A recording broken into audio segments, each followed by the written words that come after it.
अस्सलाम वालेकुम नाजरीन, प्रोग्राम फैसला आपका के साथ मैं हूं आसमा इकबाल। आपको बताएं कि आसमा शिराजी जो कि रेगुलर होस्ट हैं इस प्रोग्राम की सालाना तातील पर हैं, इसलिए आज इस शो की जिम्मेदारी जो है होस्टिंग की वो मुझे सौंपी गई है। आज इस शो में हम सबसे पहले बात करेंगे उस सियासी जमात की जो आइंदा इंतखाबात से कबल सबसे ज़्यादा मुतासिर हुई। हम बात कर रहे हैं मुत्तहिदा कौमी मूवमेंट की जो 22 दिसंबर के बाद से लेकर अब तक तकसीम दर तकसीम होती आई है। MQM में पहले -1 का फार्मूला चला, फिर एक एक करके कई रहनुमा धड़ों में तकसीम होते गए और आइंदा इंतखाबात में MQM पाकिस्तान के लिए अपने ही इलाकों से कामयाब होना एक बहुत बड़ा चैलेंज दिखाई देता है।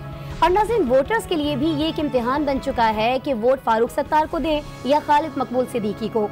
MQM पाकिस्तान भी तज़ब्ज़ुब का शिकार नज़र आती है।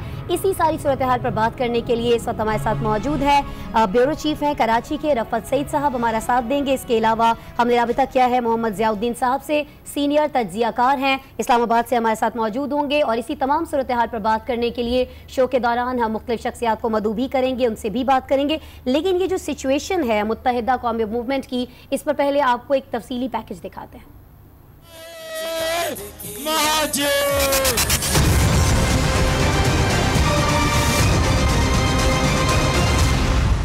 22 अगस्त 2016 MQM पर माइनस का फॉर्मूला अप्लाई हो गया। बानी MQM मुतनाज़ा बयान पर पार्टी से अलग कर दिए गए और मुत्तहिदा 2 धड़ों में तकसीम हो गई, MQM लंदन और MQM पाकिस्तान। हमारा मुकम्मल कतई ताल्लुक है, मुकम्मल डिस्कनेक्ट है। MQM के बागियों की पकड़ धकड़ शुरू हुई। ख्वाजा इजहार, फारूक सत्तार और दीगर रहनुमा भी गिरफ्त में आ गए। थोड़ी ही देर बाद मुत्तहिदा की कमान तब्दील हुई और MQM पाकिस्तान के बड़े भाई बने फारूक भाई। कमान फारूक सत्तार के हाथ में आई तो फिर इख्तलाफात दर इख्तलाफात ने जन्म लिया और इक़्तिदार की जंग ने मुत्तहिदा पाकिस्तान को भी तकसीम कर दिया।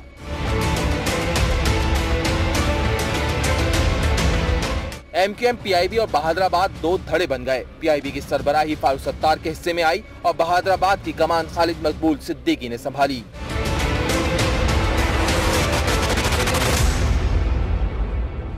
प्रेस कॉन्फ्रेंसेस हुई, इल्जाम तराशियों का सिलसिला परवान चढ़ा और बात अदालत तक जा पहुंची और बिल आखिर MQM के कन्वीनियर का ताज खालिद मकबूल सिद्दीकी के सर जा सजा। इस तरह मुत्तहिदा के भाइयों का इंतशार हुआ।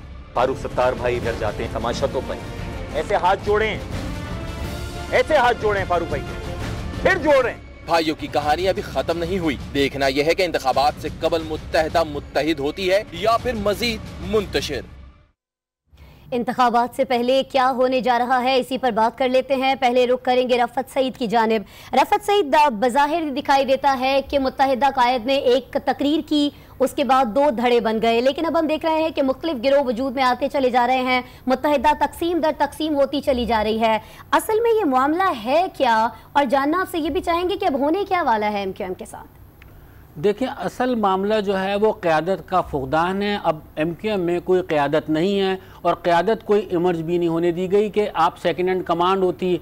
इसमें अगर अल्ताफ़ हुसैन के बाद तो वो आगे क़यादत संभाल लेती, तो वो तो शुरू से ही परवान नहीं चढ़ी। अब जहाँ तक आपने बात की कि मामला क्या है, तो मामला तो रस्सा कशी तो है उस पार्टी की क़यादत संभालने का। और फिर दूसरी बात है कि आपस में जो लीडर अब बचे हैं इनमें भी जो है एक फुक़दान है, आपस में एक दूसरे पे बेयकीनी कैफियत है, एक दूसरे को शक की निगाह से देखा जाता है। और आमिर खान पे फारूक सत्तार शक करते हैं, फारूक सत्तार पे आमिर खान शक करते हैं, खालिद मकबूल सिद्दीकी शक करते हैं। तो ये एक दूसरी सिलसिला चलता चला जा रहा है और इसी बदएतमादी की वजह से ये धड़ेबंदी, ये तकसीम दर तकसीम होती चली गई।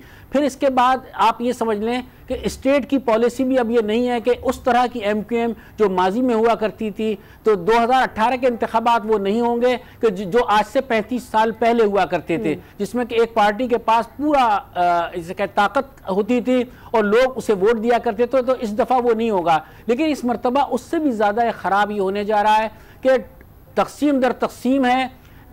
ऐसे लोग जो नुमायां नहीं हैं, ऐसे लोग इंतखाबात में हिस्सा ले रहे हैं, यकीनन उसका फ़ायदा आज़ाद कैंडिडेट को पहुंच सकता है। क्योंकि इस वक्त जो MQM बज़ाहिर जो 2 धड़े नज़र आते हैं, बहादुराबाद और PIB, तो उसमें उनके पास ऐसे लोग नहीं हैं। फिर MQM का जो गढ़ इलाका समझा जाता था, जैसे कि फेडरल बी एरिया है, नॉर्थर्न आबाद है, नाजनाबाद है, वहाँ पर कोई ऐसा आदमी अब इमर्ज नहीं हुआ जिसे आप ये नुमाया कैंडिडेट के तौर पर सामने ला सकें। اور ماضی کے جو کینڈیڈیٹ ہیں وہ تقسیم ہو چکے ہیں. پھر کاغذات نامزدگی جمع ڈاکٹر فاروق ستار کی پارٹی نے بھی کروائے ہیں, خالد مقبول کی صدیقی کی طرف سے بھی ہوئے ہیں. پھر پیپلز پارٹی اس بلبوتے پر کہ انہوں نے کراچی میں کام کیا ہے اور اس انتشار اور اس جھگڑے کا فائدہ اٹھانے کے لیے پاکستان پیپلز پارٹی بھی میدان میں موجود ہے اور وہ یہ دعویٰ کرتی ہے کہ اس دفعہ وہ بھی اس شہر سے نشستیں حاصل کرے گی. پھر تحریک انصاف جو ہے وہ بھی اس میدان میں موجود ہے. خود عمران خان کراچی سے انتخاب میں حصہ لے رہے ہیں. اس کے علاوہ شہباز شریف نے بھی آج شام ہی جو ہے ان کے کاغذات نامزدگی جمع ہوئے ہیں. تو لہٰذا کراچی میں بڑے دلچسپ مقابلے ہوں گے, بڑے سنسنی خیز مقابلے ہوں گے اور نتائج جو ہیں بالکل ایسے آئیں گے جو کہ آپ کی توقع کے برعکس ہوں گے. دلچسپ مقابلے ہوں گے اور نتائج جو ہیں وہ برعکس ہو سکتے ہیں. لیکن اب خالد مقبول صدیقی گروپ جو ہے وہ یہ توقع کر رہا ہے ناظرین کہ شامل کر لیا جائے گا یہاں پہ فاروق ستار کو, واپس آنے کی دعوت دی جائے گی اور شاید وہ مان بھی جائیں, لیکن وہ مانتے دکھائی نہیں دیتے ہیں. آج انہوں نے اعلان کیا ہے کہ وہ اس فیصلے پر اب سپریم کورٹ سے رجوع کریں گے. اسی صورتحال پر بات کرنے کے لیے اس وقت رخ کرتے ہیں اسلام آباد اسٹوڈیو کا. محمد ضیاء الدین صاحب موجود ہیں, سینئر تجزیہ کار ہیں. ضیاء الدین صاحب, آپ کیا دیکھ رہے ہیں؟ دعوت دی جا رہی ہے, واپس بلایا جا رہا ہے, لیکن فاروق ستار واپس جانے کی بجائے سپریم کورٹ جانا چاہتے ہیں. نہیں, بات میں رفت سے اگری کرتا ہوں. وہاں پر جو اس وقت ایم کیو ایم کی جو کرائسس ہے وہ کافی ڈیپن ہو چکی ہے. ایک تو سب سے پہلی بات تو یہ کہ لیڈرشپ کوالٹی کسی میں نہیں ہے اور یہ الطاف حسین صاحب نے لیڈرز ایمرج ہونے نہیں دیا اور انہوں نے جو جس انداز سے اس پارٹی کو انہیں لیڈ کیا ہے یا اس پارٹی کی جو نظریہ ہے وہ خود جو ہے وہ سنسٹ نظریہ ہے. اس میں کوئی اس وقت یعنی آج کے دن اس نظریے میں کوئی طاقت نہیں ہے, کوئی اپیل نہیں ہے, کوئی اس نظریے سے وہ انسپائر نہیں کر سکتے جو آج کل کی جو ایم کیو ایم کی لیڈرشپ ہے. تو ایک تو سب سے پہلی بات تو یہ کہ نظریہ جو ہے نا وہ اس کا فقدان ہے. دوسرا, لیڈرشپ کوالٹی کوئی نہیں ہے. تیسری بات جو میرے سمجھ میں آ رہی ہے اس وقت کہ الطاف حسین کی آج بھی وہاں پر فالوئنگ ہے ایز اے پرسن. ان کو آج بھی بہت سے لوگ وہاں فالو کرتے ہیں. اگر انہوں نے بائیکاٹ کی کال دے دی تو مجھے ڈر یہ ہے کہ وہاں کی ٹرن آؤٹ جو ہوگی بہت کم ہوگی اور اس کا اثر پھر ایم کیو ایم پہ پڑے گا, ایم کیو ایم کی لیڈرشپ پہ پڑے گا, ان کے جو کینڈیڈیٹس ہیں جو کنٹیسٹ کریں گے ان پہ پڑے گا. اس کا فائدہ جو ہوگا پیپلز پارٹی کو زیادہ ہوتا ہوا نظر آتا ہے. جی ٹھیک ہے, آپ سمجھ رہے ہیں کہ پاکستان پیپلز کا فائدہ ہو سکتا ہے. لیکن آپ نے جیسا کہ ووٹر کی بات کی ہے, تو رفت میں آپ سے جاننا چاہوں گی کہ جو مہاجر ہے جس کے نام پر ہم نے دیکھا کہ کراچی میں سیاست ہوتی رہی ہے, ابھی بھی ہو رہی ہے, مہاجر قوم کیا سوچتی ہے یا عام ووٹر جو ہے کراچی کا, سندھ کا, وہ کیا سوچ رکھتا ہے اس تمام تر سیاسی صورتحال کو لے کر؟ دیکھیں آسمہ, میں مہاجر تو نہیں کہوں گا, میں یہ ضرور کہوں گا کہ اردو بولنے والا ووٹر جو ہے جب ایم کیو ایم کا میں آیا تھا تو ایک جو احساس محرومی کا کہا جاتا تھا جو اردو بولنے والوں کے ساتھ یہاں روا رکھی جاتی تھی, تو کہا یہ جاتا تھا کہ یہ اس کی جو اسے روک تھام کے لیے اور اس کے لیے کام کیا گیا. پھر کوٹا سسٹم کی بات آئی اور بہت ساری باتیں آتی رہیں, حقوق کی بات ہوتی رہی, اور کسی حد تک میں کہوں گا کہ ایم کیو ایم بلا شرکت غیر اس شہر پہ اقتدار میں شامل رہی ہے, کئی حکومتوں میں اہم پوزیشن پہ رہی ہے. وہ اس شہر کے لیے بہت کچھ کر سکتی تھی, وہ کراچی کے جو اردو بولنے والی آبادی ہے اس کے لیے بہت کچھ کر سکتی تھی, لیکن انہوں نے ایسا نہیں کیا. گو کہ جو مصطفیٰ کمال ہیں وہ اس بات کے دعوے دار ہیں, وہ بھی پی ایس پی بھی ایک بنی, وہ ان کا یہ کہنا ہے کہ انہوں نے بہت کچھ کیا. لیکن میں جب سے ایم کیو ایم قائم ہوئی ہے, جب سے دیکھتا چلا آ رہا ہوں, میں نہیں سمجھتا کہ ایم کیو ایم کی قیادت نے کراچی کے اردو بولنے والوں کے لیے کوئی کام کیا ہو, جس کا خمیازہ آج بھگتنا پڑ رہا ہے. قیادت وہاں نہیں بنی, میرٹ وہاں نہیں بنی, میرٹ کا جنازہ خود نکالا ان لوگوں نے آ کر, اس کے بعد پھر کرپشن کی طرف مائل ہو گئے, پھر اس کے بعد یہ دروازے کھلتے چلے گئے اور میرے خیال میں کہہ سکتے ہیں کہ پوری پارٹی کو ایک راہ پر لگا دیا گیا اور وہ اس پر لگ گئی. اس کی یقیناً پھر اس کا فائدہ وہ قوتیں اٹھائیں گی جو اس وقت جو کچھ ہو رہا ہے شہر کے ساتھ, اور اس شہر کا کوئی آپ یہ کہہ سکتے ہیں کہ عملاً کوئی یہ نہیں کہہ سکتا کہ یہ شہر اب اس کا ہے. اور جو اسٹیٹ کی طرف سے جو پالیسی آئی ہے یا کہیں کہ اسٹیبلشمنٹ کی جو پالیسی ہے ایم کیو ایم کا انتشار دیکھ کر اور اس کے بعد ایم کیو ایم کا جو ماضی دیکھ کر کہ اب کوئی بھی اس شہر کو کسی کے ہاتھوں یرغمال بننے دینا نہیں چاہتا, اور یہ ایک اسٹیٹ کی پالیسی ہے اور بڑی واضح پالیسی ہے. اور جہاں تک رہی الطاف حسین کی بات, تو الطاف حسین تو بائیکاٹ کا بار بار کہہ چکے ہیں. آپ نے کچھ دن پہلے بھی ان کی ایک सोशल मीडिया पर एक वीडियो भी आई थी जिसमें उन्होंने बार बार वो ये बात कर रहे थे, तो अमलन तो वो बाइकाट का कह चुके हैं। अब देखना है कि उनके इस मैसेज का असर वोटर पे किस हद तक होता है, क्योंकि वोटर बड़ा बेयकीनी का शिकार है। वोटर ये की सिम का तायुन नहीं हो पा रहा। पहले ये था कि भाई MQM को जाना है, वोट डाल देना है, चाहे वो दबाव के नतीजे में हो, चाहे वो पसंदीदगी की निगाह से हो, लेकिन अब ऐसा नहीं है। अब उसके पास ऑप्शन वोटर के पास खुले हुए हैं और यकीनन वोटर अपने ऑप्शन को तय करेगा कि वो तहरीक इंसाफ की तरफ जाता है, जमात इस्लामी की तरफ जाता है, पीपल्स पार्टी की तरफ जाता है, या वापस MQM की तरफ आता है। ठीक है, आपने कहा खुले हैं वोटर के पास, लेकिन उसको वापस MQM के ऑप्शन पर लाने के लिए एक बड़ी अच्छी तजवीज़ दी थी पिछले दिनों आफाक अहमद ने, मुहाजिर कौमी मूवमेंट के जो सरबराह हैं। उन्होंने कहा कि क्यों ना हम लोग मिल जाएं, क्योंकि अगर हम मिलेंगे तो फिर हमारा वोट बैंक जो है वो तकसीम नहीं हो पाएगा, हम ज़्यादा से ज़्यादा वोट ले पाएंगे, आवाम की खिदमत कर पाएंगे। तो आप क्या समझते हैं ज़ियाउद्दीन साहब कि ये जो पेशकश की गई थी आफाक अहमद की जानिब से, इस पर सोचा जाना चाहिए या सोचा जा सकता है मुत्तहिदा की जानिब से? नहीं, सोचने के लिए तो उनके पास बहुत से ऑप्शंस हैं यूनिफाई करने के लिए, लेकिन मैंने शुरू में कहा और रफत ने भी मेरे ख्याल से इस बात पे उन्होंने भी रोशनी डाली है कि लीडरशिप क्वालिटी किसी में नहीं है। जो इस वक्त जो काम कर रहे हैं, जो MQM के नाम पर जो उन्होंने वो इस वक्त कोशिशें कर रहे हैं, उनमें लीडरशिप क्वालिटी नहीं है। वो एक दूसरे को शुबे की नज़र से भी देखते हैं, और मैं नहीं समझता कि कोई यूनिफिकेशन की कोई बात हो सकती है आज के दिन, जो इस वक्त बहुत ही लेट हो चुकी है ये बात।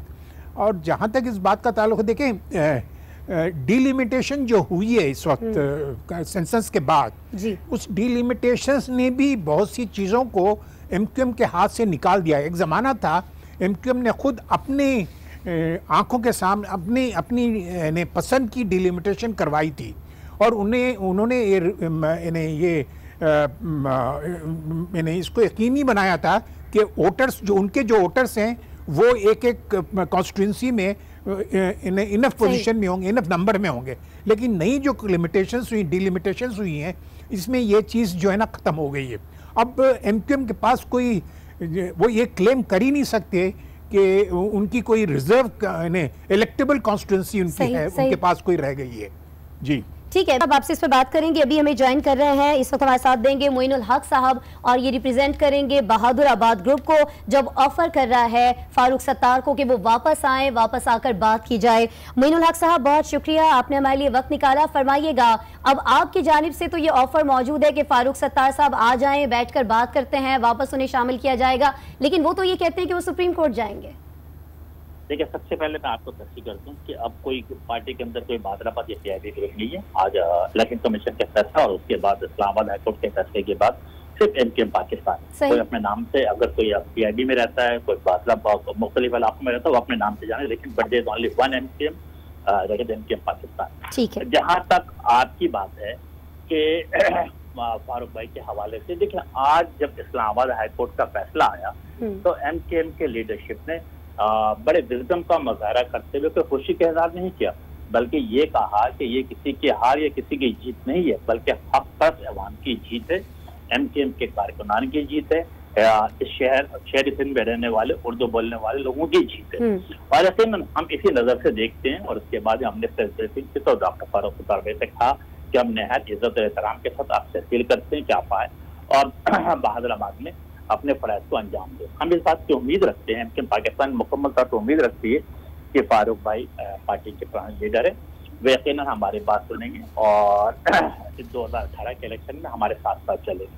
जहाँ तक मेरा ख्याल है कि ज़ियाउद्दीन भाई बैठे हुए हैं और रिफत भाई भी बैठे हुए हैं। रिफत भाई के हम पर गालिबन एनसाइक्लोपीडिया भी हैं। देखिए, जहाँ तक ये कहना है कि 2018 के इलेक्शन में नतीजा क्या आएगा, हमें इस बात को समझना पड़ेगा कि कुछ दीदा नाजिदा हुकूमतें गुज़श्ता 3 दहाइयों से उनकी कोशिश है कि कराची के अंदर स्प्लिट मैंडेट लाया जाए। उन्होंने 88 में भी कोशिशें की, 90 में की, 93 में की, 97 में की, 2003 में भी की।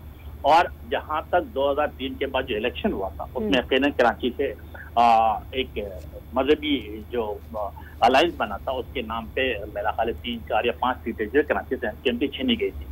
لیکن اس کے باوجود آپ دیکھیں کہ جب 2013 سے ایم کیو ایم کے خلاف آپریشن شروع ہوتا ہے، آپریشن شروع ہونے کے بعد ایم کیو ایم کے سینکڑوں بلکہ ہزاروں کے کارکنان جیل میں چلے جاتے ہیں، لاپتہ ہو جاتے ہیں، اور اس کے بعد جب NA 246 کا الیکشن ہوتا ہے تو وہ تمام سیاسی پارٹیاں جو ایم کیو ایم پہ الزام لگاتی تھی کہ یہ بیلٹ میں ٹھپا لگاتی ہے، رینجرز آرمی کے سامنے لوگ جاتے ہیں، بیلٹ میں ووٹ ڈالتے ہیں، اور آپ سب نے دیکھا تھا کہ انتہائی آزادانہ، منصفانہ، صاف و شفاف الیکشن میں ایم کیو ایم نے اپنے تمام مخالفین PTI اور جماعت اسلامی کی ضمانت ضبط کرائی۔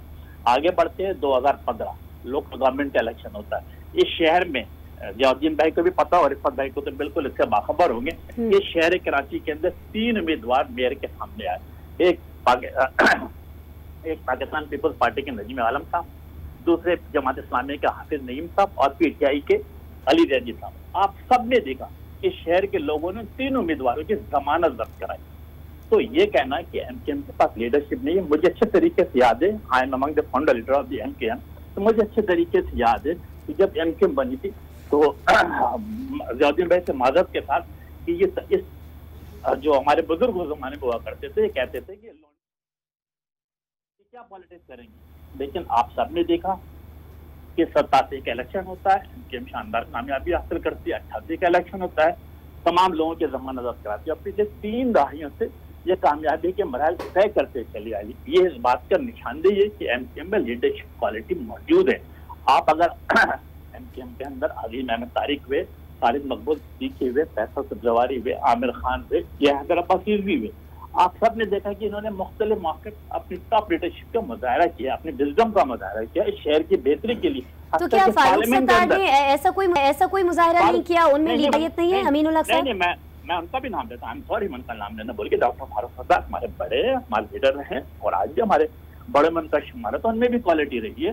آپ دیکھیں کہ ایز اے میئر کراچی انہوں نے بہترین خدمات انجام دی۔ اسی طرح اگر مصطفیٰ کمال اگر کوئی چیز کو کریڈٹ لینے کی کوشش کرتے ہیں تو ان کی انڈیویجل کریڈٹ نہیں ہے، بلکہ یہ کلیکٹیو وزڈم کا مظاہرہ کرتے ہوئے اس شہر کی بہتری کے لیے کوششیں کی گئی ہیں، اور آج بھی ہماری خواہش ہوگی کہ ہم کلیکٹیو وزڈم کا مظاہرہ کریں، کسی فرد واحد کے بجائے ایم کیو ایم کی رابطہ کمیٹی مل کر فیصلہ کرتی ہے، مل کر سوچتی ہے، اور شہر کی بہتری کے لیے، پارٹی کی بہتری کے لیے، شہر میں رہنے والے تمام لوگوں کو، چاہے وہ کوئی بھی زبان بولتے ہیں، کسی بھی مذہب سے تعلق رکھتے ہیں، ان کو ساتھ لے کر آگے چلنا چاہتی ہے۔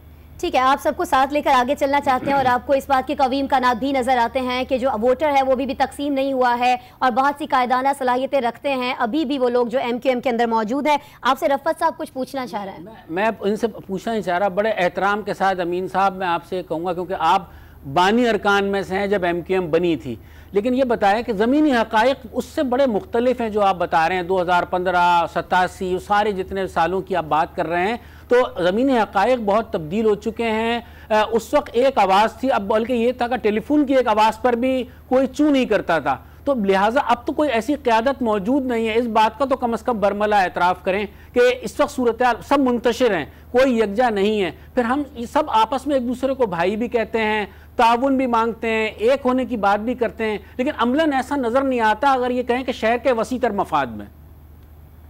رفت بھائی، آپ نے جو بات کی تھی سٹارٹ میں کہ نتائج آپ کی توقعات کے برعکس ہوگا، میں آپ سے اس بات سے ایگری کرتا ہوں کہ یقیناً آپ تمام لوگوں کی سوچ اور آپ لوگوں کی توقعات کے یقیناً برعکس نتائج آئیں گے۔ دیکھیں، صرف کے شہری عوام کو سمجھنے کی کوشش کریں، آپ بہتر طریقے سے جانتے بھی ہیں کہ ان کے ساتھ زیادتیاں ہوتی چلی آ رہی ہیں، ان کو پانی کے مطلب یہ کہ بوند بوند کو ترس رہے ہیں، ٹرانسپورٹ کا نظام تباہ و برباد کر دیا گیا پچھلے 10 سالوں میں، کرپشن اپنے عروج پر ہے، اسکول کالج کہیں پر موجود نہیں ہے، ہاسپٹل کی حالت خراب سے خراب کر دیے گئے ہیں، میئر کے اختیارات، مطلب اس کو ہم سیاسی تصادم کے بجائے اگر ہم سوچیں کہ اس شہر کو جو 2.5 کروڑ کی آبادی، 3 کروڑ کی آبادی، ایک شہر کا میئر ایک ذمہ دار کا ٹرانسفر نہیں کر سکتا، اس شہر کا میئر ایک ذمہ دار کو پوسٹنگ اپائنٹمنٹ نہیں کر سکتا، اس کا مطلب کہ آپ کے پاس اپنے کراچی واٹر سیوریج بورڈ آپ نے اسے چھین لیا، مگر آپ درست امین صاحب آپ درست کہہ رہے ہیں، لیکن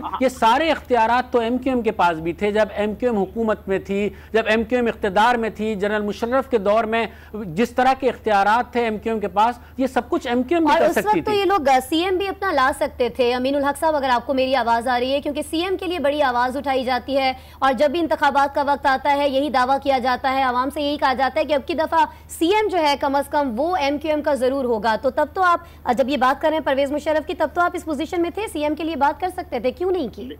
دیکھیں میں دونوں چیزیں بات کر لوں، جہاں پر رفت بھائی نے جو بات کی اس کا جواب بھی دے دوں کہ 2004 سے لے کر 2009 تک کا جو پیریڈ تھا، میں سمجھتا ہوں کراچی کا ایک برائٹ کے طور پہ ایک اس کو یادگار رکھا جائے گا۔ اسی طرح 88 سے لے کر 92 تک کا دور تھا جب ایم کیو ایم مکمل حکومت میں ساتھ تھی، تو ایک بہترین دور تھا۔ آپ نے دیکھا ہے کہ فلائی اوور ہو، ہاسپٹل ہوں یا الیکٹریسٹی کا مسئلہ، وہ تمام کے تمام حل کرانے کی کوشش کی گئی، ایک بہتری لانے کی کوشش کی گئی، اور جس کی تعریف نہ صرف یہ کہ مختلف اخبارات ٹی وی چینل بلکہ پاکستان سپریم کورٹ کے چیف جسٹس نے بھی اس بات کی تعریف کی تھی، اور کہ کراچی میں بہتری سے بہتری آ رہی ہے۔ اب اگر جب اس شہر جو کہ سندھ گورنمنٹ کو 70% دیتا ہے، فیڈرل گورنمنٹ کو 90% دیتا ہے، اس کو فنڈ ہی نہ دیا جائے، اور اس بات کو کہا جاتا ہے کہ 55 کروڑ روپے منتھلی ہم کے ایم سی کو دیتے ہیں تو کوئی احسان نہیں کرتے، وہ تو ان ملازمین کی تنخواہوں میں چلا جاتا ہے۔ آپ کو کم از کم اربوں روپے کہتے کم از کم 1000 ارب روپے آپ کو 2000 ارب روپے آپ کو کراچی پہ خرچ کرنا ہوگا، تب کراچی کا فیس لفٹ ہوگا۔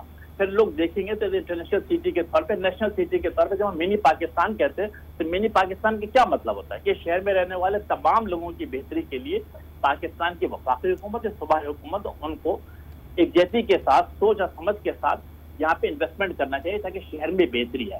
صحیح، اب شہر کی بہتری کے لیے آپ سی ایم کی بھی بات کرتے رہے ہیں، اس کا بھی تھوڑا سا جواب دے دیجیے گا۔ رفعت صاحب نے بھی کہا، میرا بھی یہی سوال ہے، اب پرویز مشرف کے دور میں تو اچھا موقع تھا، آپ کے پاس گورنر بھی آپ کے تھے، سی ایم کے لیے بات ہو سکتی تھی، تو پھر بات کیوں نہیں کی گئی؟ وجہ کیا تھی اس کے پیچھے؟ لیکن آسما وہ شاید ممکن نہیں ہے، جس طریقے کا سیٹ اپ ہے یہاں پر، اس میں گورنر اگر ایک ہوتا ہے تو سندھ سے بولنے لیکن گورنر کی جگہ سی ایم بھی تو لایا جا سکتا تھا۔ سیاسی بیان کی حد تک تو یہ ٹھیک تھا، لیکن عملاً ایسا شاید جب اس طرح کا انتشار ہو تو میرے خیال میں ممکن نہیں ہے کہ اس طرف جایا جا سکے، اور میرے خیال میں پیپلز پارٹی بھی قبول کرنے کے لیے اس طرح کی کوئی چیز تیار نہیں ہے۔ اس چیز کا سامنا بھی ہے، امین صاحب آپ ہی اس پہ بہتر روشنی ڈالیں گے۔ دیکھیں جو بات رفت نے کی کس حد تک درست ہے کہ سن 1972 کے لسانی فساد کے بعد ایک ڈھیلا ڈھالا تھا، جسے کہتے ہیں کہ ان آفیشیل ایک سیٹ اپ بنا تھا کہ اگر یہ شہر کراچی کا کمیٹی اردو بولنے والا ہوگا تو ڈی آئی جی ہندی بولنے والا ہوگا، اسی طرح اگر گورنر اردو بولنے والا ہوگا تو سی ایم جو ہے ہندی بولنے والا ہوگا۔ صحیح، عام طور پہ اسی ٹریڈیشن کو خاص تک لانے کی کوشش کی جا رہی، لیکن پچھلے 5 سالوں میں 7 سالوں میں 8 سالوں میں پیپلز پارٹی نے اس ٹریڈیشن کو جو کہ گریٹ ذوالفقار علی بھٹو کے دور سے شروع ہوا اس کو تہس نہس کر کے رکھ دیا ہے۔ یقیناً ہمیں اس بات کا ہمیشہ افسوس رہا ہے کہ اس شہر میں اتنی بھاری مینڈیٹ لینے کے بعد بھی، جو جسے کہتے ہیں شہری سندھ میں بھاری مینڈیٹ لینے کے باوجود بھی جب سی ایم کی بات آتی ہے تو باقی دوسری جو سیاسی پارٹیاں جن کا تعلق انٹیریئر سندھ سے ہوتا ہے وہ آپس میں متحد ہو کر کوشش کرتے ہیں کہ کسی بھی صورت میں کراچی کا کوئی سی ایم نہ بن پائے۔ یہاں ہمیں ظاہر سی بات ہے جو پولیٹیکل سیٹ اپ ہے، اگر آپ کے پاس 167 ایم سی کی سیٹ ہے اور ایم سی ایم جب اسے 50 یا 51 یا 52 پہ رہے گی تو اپنا سی ایم نہیں لا سکتی ہے، لیکن ہماری کوشش ضرور ہوتی ہے، ہماری خواہش بھی ضرور ہوتی ہے۔ اور آپ دیکھیں کہ جب کیئر ٹیکر کے چیف منسٹر لانے کی بات کی تو ایم سی ایم نے جو نام پروپوز کیا، آپ دیکھیں کہ ہم نے کن لوگوں کو پروپوز کیا، اور آپ دیکھیں کہ وہ آج موجود بھی ہے سیٹوں پر۔ صحیح، امین الحق صاحب آپ ہمارے ساتھ موجود ہیں، محمد ضیاء الدین اور رفعت سعید بھی ہیں، ہم ان سے بھی بات کریں گے، لیکن امین الحق صاحب میں آپ سے یہ بھی جاننا چاہوں گی، سی ایم کی بات ہوئی، گورنر کی بات ہوئی، لیڈرشپ کی بات ہوئی، تو آخر فرق کیا ہے؟ خالد مقبول صاحب میں ایسا کیا ہے جو فاروق ستار میں نہیں ہے؟ اس پر ہم بات کریں گے ہائی کورٹ کے اس فیصلے کی جس کے مطابق ڈاکٹر فاروق ستار نے جو درخواست دی تھی اسے مسترد کیا گیا ہے، اور کہا یہ گیا ہے کہ ایم کیو ایم پاکستان کے کنوینر جو ہیں خالد مقبول صدیقی ہی ہوں گے۔ اب سے تھوڑی دیر پہلے نعیم الحق صاحب ہمارے ساتھ موجود تھے، بات کر رہے تھے امین الحق صاحب، اور ابھی ہمارے ساتھ رفعت سعید صاحب بھی موجود ہیں اسلام آباد سے، محمد ضیاء الدین صاحب سینئر تجزیہ کار ہمارا ساتھ دیں گے، لیکن ہمیں جوائن کر رہے ہیں شیخ صلاح الدین صاحب جو ہمیں بتائیں گے کہ پی آئی بی کا کیا موقف ہے، فاروق ستار صاحب کیا سوچ رہے ہیں، کیا فیصلہ کرنا جا رہے ہیں۔ شیخ صاحب سب سے پہلے بہت شکریہ، آپ نے آج نیوز کے لیے وقت نکالا، ऑफर आ रही है आपको बहादुराबाद ग्रुप की जानिब से कि फारूक सत्तार जो हैं सुप्रीम कोर्ट नहीं जाएं, हमारे पास आ जाएं। लेकिन चंद रोज पहले हमने देखा था कि फारूक भाई खुद चल कर गए थे बहादुराबाद और टिसोरी जिनका मसला था उनको बाहर छोड़ गए थे, खुद अंदर गए, फिर अंदर ऐसा क्या हुआ कि मामला हल नहीं हो पाए, फिर डेडलॉक हो गया? बहुत शुक्रिया आजमा। देखें, बात यह है कि आज जो अदालती एक फैसला आया हाई कोर्ट का, इस्लामाबाद हाई कोर्ट का, बेसिकली देखें अदालत ने जो है ना तो लीडर्स चुनती हैं ना लीडर बनाती, ये आवाम का काम है, कारकुनान का काम है। सही। और दूसरी बात ये कि अगर जहाँ तक हमारे बहादुराबाद के साथियों का कहना है कि उनको हम बार बार बुलाते हैं और वो नहीं आते, तो मेरे ख्याल में आप सबको पता है कि वो एक बार नहीं 4 मरतबा खुद भी अभी गए, इससे पहले भी जाते रहे। तो और जबकि आपने खुद भी कहा कि कामन टिसोरी साहब को भी बाहर रखा गया और वो खुद अंदर गए, तो ये मसला नहीं था, मसला कुछ और था जो चल रही हैं चीजें। देखें, पिछले कई सालों से एमकेएम जो है ऑपरेशन की जद में ऑपरेशन चल रहा है, मुसलसल जो है हमारे ऑफिस खत्म कर दिए गए, उसके बाद हमारे साथियों के साथ जो कुछ हुआ, कुछ जेलों में कुछ जो है मिसिंग पर्सन्स के अंदर चले गए हैं। तो हम तो उसी जद्दोजहद में लगे हुए हैं कि किसी तरह जो है कराची के अंदर जो इस वक्त हालात हैं उसको बेहतर तौर पर जो है वो बेहतर अंदाज में चलाए जा सकें। लेकिन 22 अगस्त आप एक ऐसा हमारे लिए मैं समझता हूँ कि एक ऐसा दिन था जो एमकेएम की तारीख के अंदर ब्लैक डे की मैं समझता हूँ हैसियत इख्तियार कर गया है, और ब्लैक डे ही रहा है हमारे लिए, क्योंकि जब रियासत के खिलाफ जो है वहाँ से पानी ने जो है एक ऐसा नारा लगा दिया जिसकी वजह से 23 अगस्त को फारूक सत्तार भाई ने एक अपनी हिकमत अमली से वो देखें, अगर जितने भी तज्जियाकार बैठे हैं मैं समझता हूँ कि वो वक्त याद करें जब एमकेएम ऑलमोस्ट समझिए कुछ दिन खत्म हो चुकी थी। वो जो मामला आया था उस वक्त कोई भी सरफेस में नहीं था। डॉक्टर फारूक सत्तार साहब वाहिद आदमी थे जिन्होंने उस मुश्किलात से पूरी पार्टी को निकाला। वो ऐसी प्रेस कॉन्फ्रेंस थी जो उन्होंने बड़ी खूबसूरती के साथ की। 22 अगस्त की वो रात भी सबको याद है कि जब वो जो एक ठाकुर साहब थे जिस तरह धक्के मार के जिस तरह उनको ले जाया गया, और वो रिक्वेस्ट करते रहे कि मैं 1 मिनट की प्रेस कॉन्फ्रेंस करना चाहता हूँ जिसमें मैं अपना जो है वो मुद्दा बयान करना चाहता हूँ, मैं अपना पॉइंट ऑफ व्यू देना चाहता हूँ जो कुछ आज के दिन दोपहर के दिन हुआ। देखें, ये वो मामला हैं कि जहाँ हमें समझ में आता है कि पीछे से कुछ ऐसे लोग हैं, ऐसी हरकत हैं जो ये सिस्टम को चला रहे हैं। उस सिस्टम में फिर ये होता है कि फिर उनकी पसंद नापसंद शुरू हो जाती है, वो जिसको हम कहते हैं दीदा कुव्वतें, नादीदा कुव्वतें। तो ये वो कुव्वतें, वो ताकतें हैं जो इस वक्त कराची के अंदर एक देखें मैंडेट अवाम का है, अवाम ने एमकेएम को मैंडेट दिया हुआ है, उसको तकसीम करने में लगे हुए हैं, उसको तकसीम करने का बेहतरीन। लेकिन अभी अवाम को तो यही नजर आ रहा है शेख साहब कि आप लोग तो आपस में ही तकसीम हैं, वो लोग तो अवाम को दिखाई नहीं दे रहे हैं ना, जो पीछे हैं, जो जिनके बारे में आप बार बार इशारा कर रहे हैं। अभी तो मंजर आम पर आप लोग ही हैं, मरकज़ी निगाह तो आप लोग हैं, आप लोग भी तो तकसीम हैं आपस में। अच्छा, आपको मैं जो कह रहा हूँ ना वो आप पहले सुन लें, फिर उसके बाद मैं इसका जवाब आपको दूंगा। देखें, बात यह है कि जो कुव्वतें ताकतें लगी हुई हैं एमकेएम का मैंडेट को तकसीम करने के लिए, अगर वो चाहती हैं किसी और पार्टी बनाना, मैं ये कहता हूँ कि वो जितने भी पार्टीज यहाँ आना चाहती हैं आए, बिल्कुल काम भी करें, अवाम को भी ओन करें, इस कराची शहर को भी ओन करें, कराची की जो हालत है उसकी बुनियादी सहूलतें दिलाने में मदद करें। हम तो आज तक उसके लिए लड़ रहे हैं। हम अगर फर्ज करें कि अगर हमें 2-4 साल ही मौका मिला ना, सिर्फ एक, जिसके अंदर आपने कराची को जो है पनपता हुआ देखा, कराची के अंदर वो रोशनियां भी देखी, कराची के अंदर इन्वेस्टमेंट भी आई, एक ऐसे वक्त भी आया था। तो लेकिन ये है कि उसके बाद हम मुसलसल अपोजिशन में रहे, हम पार्ट ऑफ द गवर्नमेंट किसी जगह तो रहे, लेकिन हमारा जो मसला है वो ये है कि जो एहसास है महरूमी आवाम के अंदर है। अब आप ये सिस्टम आप चाहते हैं कि एमकेएम को खत्म करना, उनकी लीडरशिप को खत्म करना, सारे खत्म हो जाए, चले जाएं, पहले -1 का फार्मूला हुआ, फिर उसका -एमकेएम का फार्मूला चलाते रहे। इसका मतलब ये है कि ये कुव्वतें कुछ और चाह रही हैं। अगर इनको खत्म करना, हमें खत्म करना है तो फिर ठीक है, सबको खड़े करके गोलियां मार दें। मतलब ये ना करें कि पूरी आवाम को भी लपेटे जा रहे हैं। आपको पता है गिरफ्तारियां किस तरह हुई है, इस आज तक जो है लोग लापता है। हम उन फैमिली को देख के मतलब हमारे शर्मिंदगी होती है कि उनके लोगों को हम वापस नहीं ला सकें। तो ये वो चीजें कि जहां पर अब इस तरह की हरकतें करना कि जहां पर लीडरशिप को तकसीम करना या एमकेएम को डिवाइड करना, देखिए ये सब एमकेएम को डिवाइड करने की एक वो साजिश है, वो कॉन्स्पिरेसी है जो आज तक चल रही है। शेख साहब आप कह रहे हैं कि साजिश है, लेकिन हम ये समझते हैं, आवाम ये समझते हैं कि अगर ऐसी कोई साजिश हो रही थी तो फिर तो आप लोगों को और मजबूत होना चाहिए था। इस पर मैं आपसे मजीद बात करूंगी। अमीनुल हक साहब भी हमारे साथ हैं। शेख साहब आपकी सारी गुफ्तगू भी सुन रहे हैं, लेकिन मोहम्मद ज़ियाउद्दीन हमारे सीनियर तज्जियाकार इस्लामाबाद से आपसे कुछ पूछना चाह रहे हैं। जी ज़िया साहब। देखिए, दो फैक्टर्स थे MQM को प्रोटेक्ट करने में, प्रमोट करने में और उनको एंट्रेंस करने में। एक था वो सेक्टर इंचार्जेस जो डायरेक्टली अल्ताफ हुसैन से ऑर्डर्स दिया करते थे। दूसरा मसला जो था MQM का वो था complete control over Karachi media.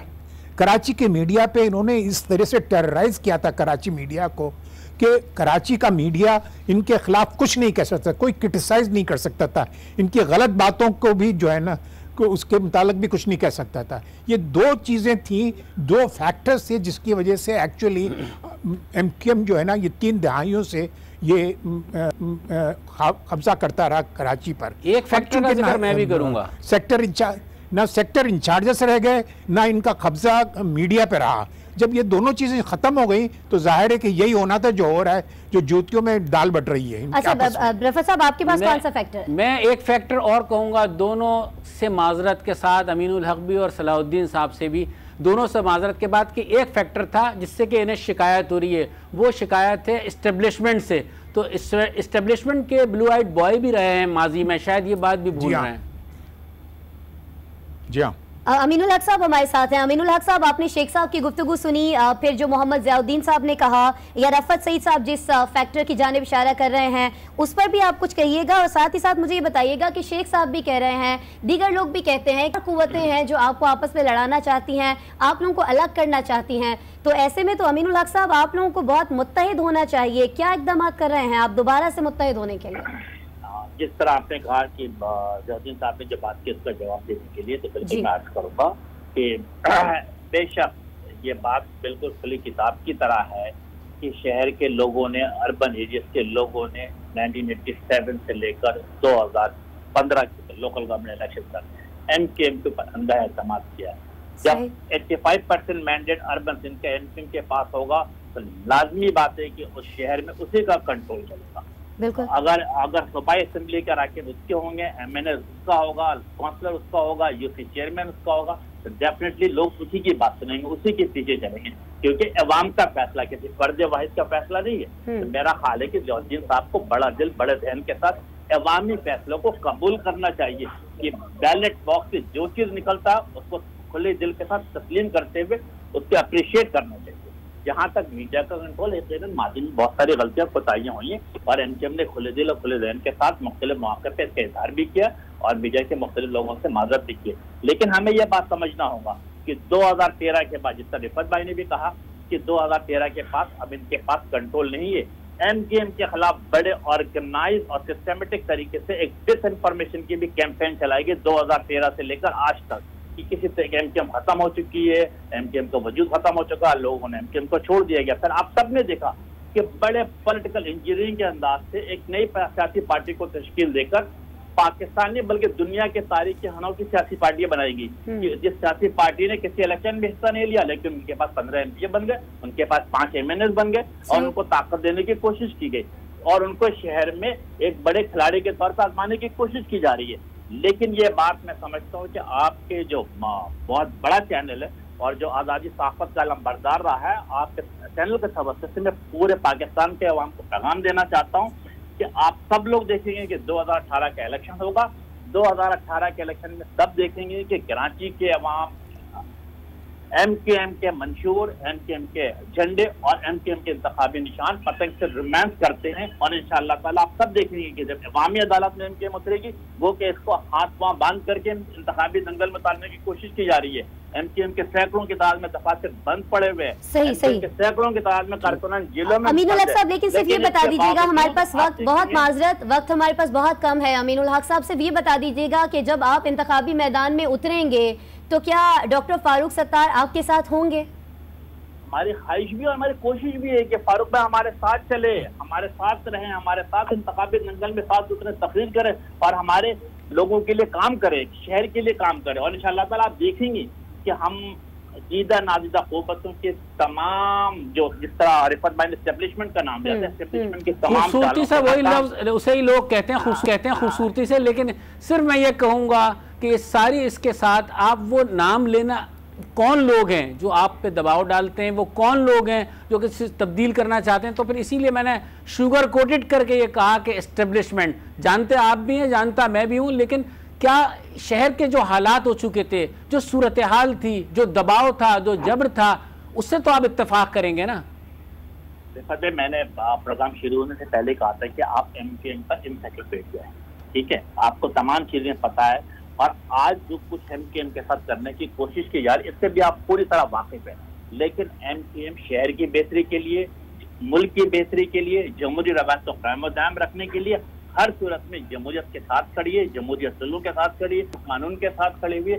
हद इम्कान कोशिश होगी कि मुल्क में जमहूरी रवायत कायम रहे, हद इम्कान कोशिश होगी इंतखाबात अपने वक्त पर हो, और जो भी फैसला अवामी अदालत से आता है उसे रियाउद्दीन साहब हो या रिफत भाई हो, मैं हूँ, हर आदमी को खुले दिल और खुले जान का तस्लीम करके उसको अप्रिशिएट करना चाहिए। सही, जो भी फैसला अवामी अदालत से आएगा उसे खुले दिल से तस्लीम करना चाहिए, उसे अप्रिशिएट करना चाहिए, ये कहना है अमीनुल हक साहब का। मौजूद थे हमारे साथ और कह रहे थे कि पूरी कोशिश करेंगे डॉक्टर फारूक सत्तार को वापस लाया जाए। और शेख सलाहुद्दीन हमें बता रहे थे कि डॉक्टर फारूक सत्तार क्या सोच रहे हैं, वो गए भी थे बहादुराबाद, लेकिन फिर डेडलॉक पैदा हुआ था, अभी भी ये डेडलॉक बरकरार है। देखना यह है कि आइंदा सूरत हाल क्या पैदा होती है। नाज़रीन, हमारे पास वक्त बड़ा कम है, हमें यहाँ पर क्लोजिंग करना होगी। हमारे साथ मौजूद है रफत सईद साहब, आपका शुक्रिया। मोहम्मद ज़ियाउद्दीन साहब, आपने हमारे साथ दिया इस्लामाबाद से, और शेख सलाहुद्दीन और अमीनुल हक साहब, आप दोनों का भी बहुत शुक्रिया वक्त देने के लिए। नाज़रीन, ये आज की बड़ी खबर थी जो हमने डिस्कस की है। कल आपसे दोबारा मुलाकात करेंगे और कल की अहम स्टोरी पर यकीनन आपसे बात करेंगे।